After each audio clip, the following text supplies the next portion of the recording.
Story of the day, the controversy over Bharat or India G20 invites from the president has sparked a firestorm. The entire interview coming up with Parikshit right after this. Parikshit, over to you. Well, yes, that dinner invite that's gone from President Droupadi Murmu to G20 Heads of State has, of course, sparked a controversy. It went out with a masthead which said, President of Bharat. Usually, all invites from the President's house go with the masthead which says President of the Republic of India. Now, many in the government, many ministers have welcomed this move, and they are saying that it's only natural that India should be recognized as Bharat, and India is a colonial term which has been used in the past. There are also reports coming in that the government may move ahead with the bill to amend the constitution and rename India as Bharat in all official communication. And all of that will have to begin with Article 1 of the constitution, because experts are telling us that if you only want to use one out of Bharat or India, then that would need an amendment, and you'll have to change a lot of terms. For example, the Supreme Court of India, the Chief Justice of India, and the Government of India for that matter. Let me now take this across to two senior advocates who are joining us, Vikas Singh, senior advocate of the Supreme Court, and Sanjay, Hegde, senior advocate of the Supreme Court as well. Mr. Vikas Singh, if I can begin with you. First of all, does this move require an amendment to the Constitution?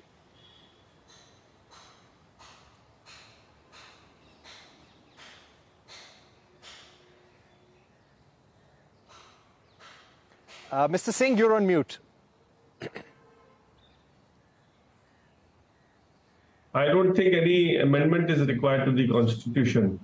When this partition was being discussed and Mr. Jinnah and Nehru were at the negotiating table, they were insisting, Jinnah was insisting that India should be named Hindustan and Pakistan should be Pakistan, whereas Nehru wanted it to be India because of the simple reason that he wanted to have the advantage of what India was prior to independence.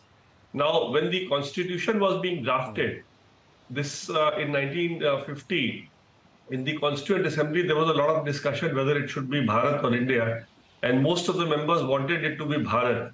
But since some members felt that we should retain the name India, some kind of a compromise was arrived at, and that is why the Article 1 starts by saying India, that is Bharat. So actually, the Constitution has used India and Bharat interchangeably. And if today India feels that we don't need to have the background in which the original name India was given, and they simply want to convert to Bharat, a simple notification by the government will suffice, where they'll say that wherever India is occurring in the Constitution, it will be Bharat. And the logic for the same is simple, that if you want to amend the Constitution, amend will mean that you're wanting to bring a change. But if the Constitution itself provides that India, that is Bharat, then there is no change being brought about. It's just a nomenclature. And if the nomenclature you want to now use Bharat only instead of India, I don't see any constitutional amendment required. It can be done. But Mr. Vikas Singh, Article 52 of the Constitution mentions President of India. It does not say President of Bharat. So don't you think Article 52 would have to be amended? And what about the usage of the term India in the Constitution everywhere, when it comes to the Supreme Court of India, when it comes to the Government of India for that matter, even on your passports you have Republic of India? Don't you think a lot of changes would be required? And especially, what about Article 52, which speaks about the President of India? Not only Article 52, Parikshit, it will also be several articles. So wherever India is mentioned, wherever, it will be replaced as Bharat, and it will be by a simple notification. So the textbooks which will be having the Constitution of India hereafter will have Bharat instead of India, wherever, if this decision is taken by a notification to simply say that henceforth we will be Bharat. So I don't think this requires any amendment, formal amendment. Once the decision is taken that it will be Bharat instead of India, then wherever India is mentioned in the Constitution, wherever, whether it be Supreme Court of India or whether it be Union of India or whether it be the President of India, everywhere it will be deemed to be President of Bharat or Supreme Court of Bharat, etc. It will not have any impact on, as if that there has been any amendment to the Constitution. It's just a simpliciter name change, which is... But Mr. Singh, do you think... Yeah. Do you think it's a wise move, considering the complications it may cause? We had always been called India, and this is how we were referred abroad as well, in all our official treaties as well. Do you think it is a welcome move to rename India as Bharat? Well, that is not for me to comment on, because that's a purely political decision. But I'll tell you, there are so many nations in Europe whose names have changed in the last 30, 40 years. And we've all got accustomed to the name change whenever it has happened. So I don't think it's such a big issue. You used to have Yugoslavia, you had the earlier name of Czech Republic. So all these countries had different names, and these names have changed. And even if you see what India was prior to the partition, India was a much larger territory. So when India Independence Act 1947 was passed by the British Parliament, they said that India will be whatever is sovereign India minus what is excluded as Pakistan. So really speaking, that continuity was maintained when the India Independence Act was drafted. But India Independence Act was repealed when the constitution was. So once it was brought in, the country had a clear choice of making its own name. And the country thought of having the duality of India, that is Bharat. So I don't see any confusion, because the Constituent Assembly itself discussed Bharat very extensively. And actually a lot of people were interested, but they didn't want a... So they said, let's have India, that is Bharat. And that is why you have both the names in the Constitution and included as interchangeably referred to the Constitution. All right. Mr. Vikas Singh, we've run out of time, but I'd like to thank you for joining us on this program. Let me also get in Sanjay Hegde at this point. Mr. Hegde, thank you for joining us and waiting patiently. PDD Achari, well-known constitutional expert, former Secretary General of the Lok Sabha, told us earlier today that if you only want to use one word, that is either India or Bharat, if you only want to use the word Bharat, that would need an amendment to the Constitution. Do you agree with that view, or would you also go along with what senior advocate Vikas Singh has said, that only a simple notification from the government would do and there is no amendment needed to the Constitution? I would not only disagree with what Vikas Singh said, I would violently disagree. Going by that logic, tomorrow if you were to name the Prime Minister of India as Emperor of India and say you don't need a constitutional amendment for that, and it's a mere question of a notification, then there is something sacred about the Constitution. It is something over which our founding fathers worked years to bring forth a document under which this nation would live. And it was a carefully crafted constitutional compromise which brought in India, that is Bharat, shall be a union of states.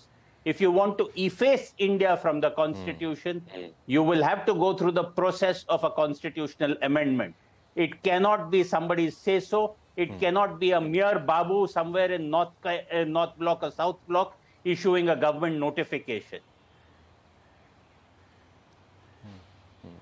Right. Also, the complications that would come with such a move. There are so many bodies, so many institutions which have the term India.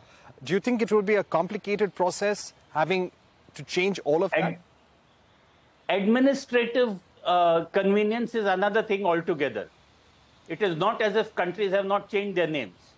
Vikas gave several examples of Yugoslavia and Czechoslovakia, but those were all countries which broke up. I do hope that people realize that there is a great emotional attachment to India. The people from Kashmir to Kanyakumari joined India, that is Bharat. They did not join a unitary kind of name which refers largely to the heartland. If you change the name, the level of emotional attachment may or may not remain the same. Yes, administratively, what will you be calling the Indian Administrative Service? The Bharat Administrative Service, bus.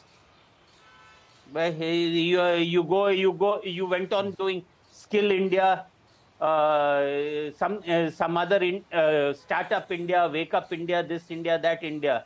Now what? It is Baskar India. This is absolute.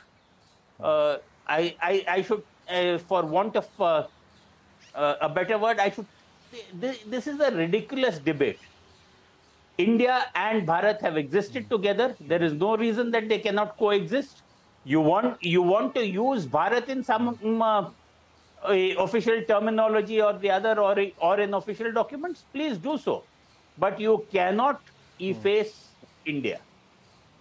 Not without a constitutional amendment, and not without possibly securing the approval of the states. Do you think there will be strong objections going forward? Especially state governments, opposition-ruled states will, of course, oppose the move. Do you think this will be an easy one for the government to get everyone on board and get the bill through the parliament as well, where they have the numbers? In parliament, they do have a majority for the moment. And we have seen how parliament has functioned in recent times. There have been people who have been just shut up. There have been people who have been thrown out. You may run a bill through parliament, but at the end of the day, a bill through parliament will not amend the constitution. If you have to amend the constitution, then you would require at least 2/3 of the members present and voting. And it is an open question as to whether there are certain sections where, of the constitution which would require ratification by the states as well.